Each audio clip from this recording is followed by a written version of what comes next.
Om Sai Ram. This is Sai Satcharitra chapter 24. This chapter covers Baba's wit and humour, which includes the following topics: Chanak Leela, Sudama's story, Anna Chinchanikar versus Mavsibai, and Baba's dependence on his bhaktas. Preliminary: to say that we shall state a specific thing in this chapter is a form of egoism. Unless we surrender our ego to the feet of our Sadguru, we will not succeed in our undertaking. If we become egoless, then our success is assured. By worshipping Sai Baba, we attain objects both worldly and spiritual, and are fixed in our true nature and attain peace and happiness. Therefore, those who are concerned about their welfare should respectfully hear Sai Baba's stories and meditate on them. If they do this, they will easily attain the object of their life and get bliss. Generally, people like wit and humour, but they do not like it when jokes are cut at their expense. But Baba's method was peculiar. When it was accompanied by gestures, it was very interesting and instructive, and people therefore did not mind if jokes were made at their expense. Hemadpant gives his own instance below. Chanak Leela.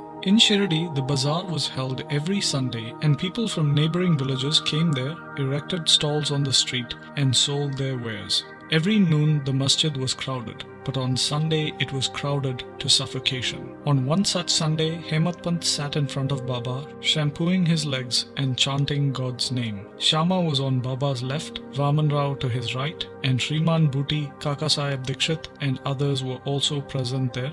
Then Shama laughed and said to Hemadpant, "Look, a few grains seem to have stuck to the sleeve of your coat." Saying this, he touched the sleeve and found that there were a few grains stuck there. Hemadpant straightened his left forearm to see what the matter was, when to everyone's surprise, a few grains of gram fell off and were picked up by the people who were sitting there. This incident supplied the subject matter for a joke. Everybody present began to wonder and said something or the other about how the grains found their way into the sleeve of the coat and had remained there so long. Hemadpant also could not guess how they found their way in and stayed there. When nobody could find a satisfactory explanation, Baba explained, "This fellow Anna Sahib has got the bad habit of eating alone. Today is a bazaar day and he was there chewing grams. I know his habit and these grams are proof of it. What wonder is there in this matter?" Hemadpant responded saying, "Baba, I have never eaten things alone. Then why do you thrust this bad habit on me? I have never even seen the Shirdi bazaar and I never went to the bazaar today.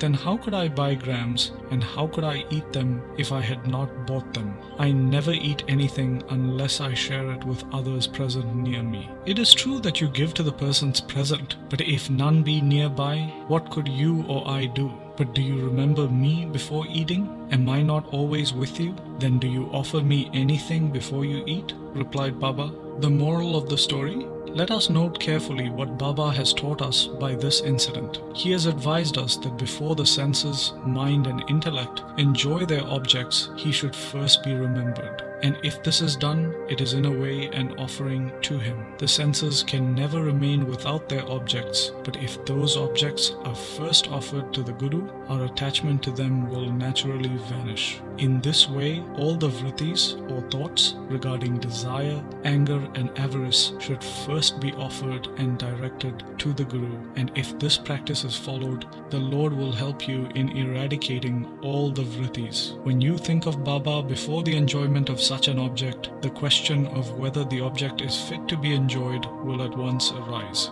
Then the object that is not fit to be enjoyed will be shunned, and in this way our vicious habits or vices will disappear and our character will improve. Then love for the Guru will grow and pure knowledge will sprout. When this knowledge grows, the bondage of body consciousness, that is, the feeling that we are the body, will snap, and our intellect will be merged in spirit consciousness, the feeling that we are the spirit. Then we shall get eternal bliss and contentment. There is no difference between the Guru and God. He who sees any difference in them sees God nowhere. So leaving aside all ideas of difference, we should regard our Guru and God as one. And if we serve our Guru as stated above, the Lord God will certainly be pleased. He will purify our minds and give us self-realization. To put the matter in a nutshell, we should not enjoy any any object with our senses without first remembering our Guru. When the mind is trained in this way, we will always be reminded of Baba, and our meditation on Baba will grow apace. The physical form of Baba will always be before our eyes, and then devotion, non-attachment and salvation will be ours. When Baba's form is thus fixed before our mental vision, we forget hunger, thirst and this samsara. The consciousness of worldly pleasures will disappear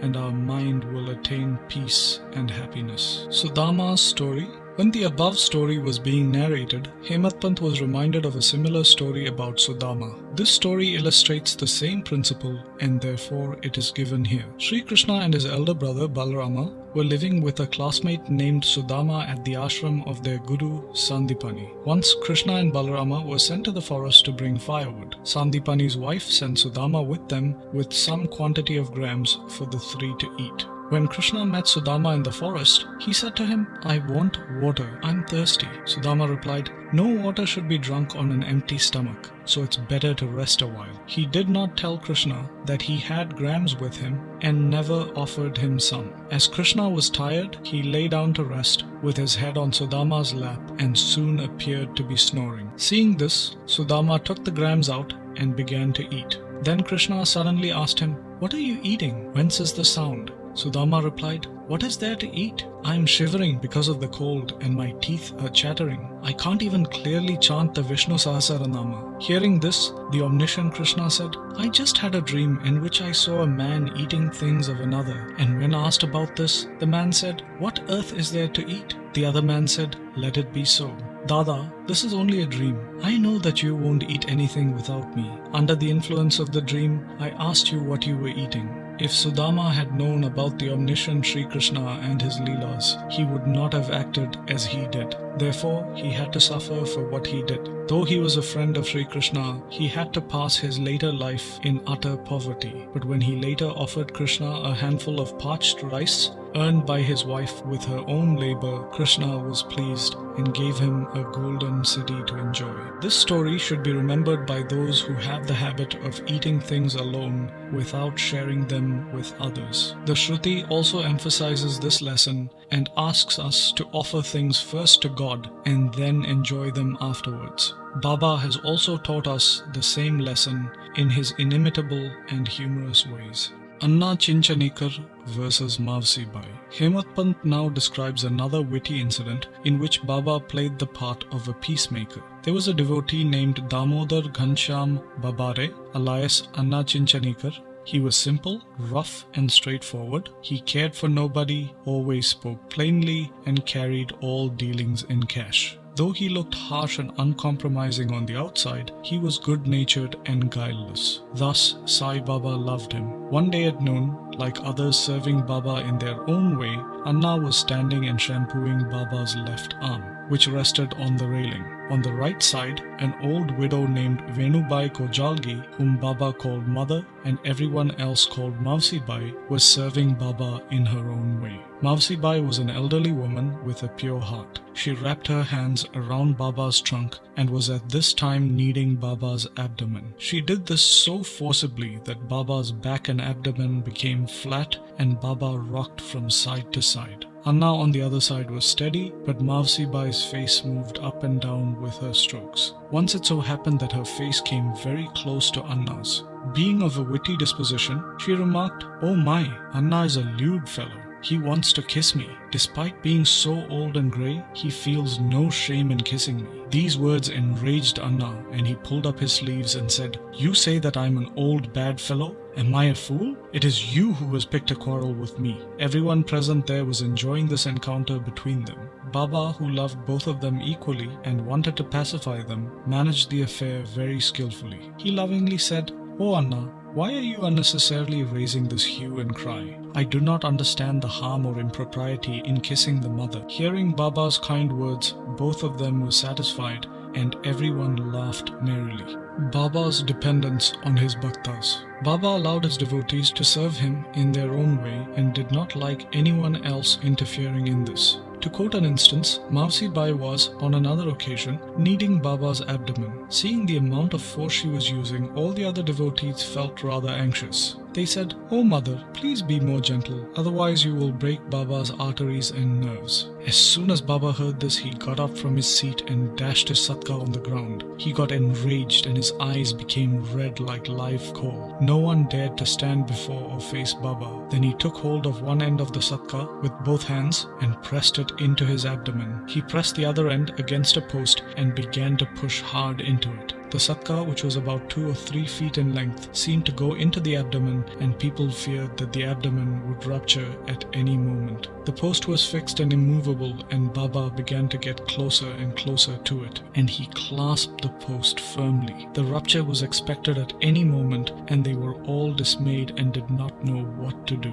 They stood around anxiously with wonder and fear. Baba suffered this ordeal for the sake of his devotees. The other devotees wanted only to give a hint to Mavsibai to be moderate in her service and not cause any trouble or pain to Baba. They did this with good intentions, but Baba would not even tolerate this. They were shocked to see that their well-intentioned efforts had resulted in this catastrophe, and they could do nothing but wait and watch. Fortunately, Baba's rage subsided. He let go of the satka and resumed his seat. From this time onwards, the devotees learnt the lesson that they should not meddle in anybody's service, but should allow them to serve Baba as they chose, since Baba was capable of gauging the merits and value of the service rendered unto him. Bow to Sri Sai, peace be to all. And this brings us to the end of Sai Satcharitra chapter 24.